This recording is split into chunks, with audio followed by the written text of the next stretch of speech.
A melhor praia de água doce do mundo fica no Brasil.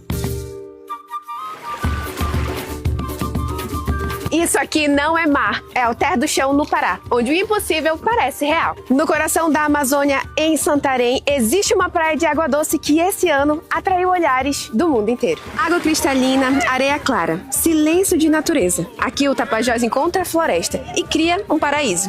E a Amazônia pulsa aqui, na pele, no olhar, no sabor e no som. E não é só a paisagem que é especial, é a vida que acontece aqui. O jeito amazônico de receber, de cozinhar e de viver do rio. E durante a seca, a natureza desenha um espetáculo. Surge a Ilha do Amor, um banco de areia que parece feito à mão. Viajar pelo norte é descobrir o Brasil com novos olhos. E essa é uma experiência que o Ministério do Turismo quer que mais brasileiros vivam, de forma consciente e sustentável. Planeje a sua viagem. Conheça Alter do Chão.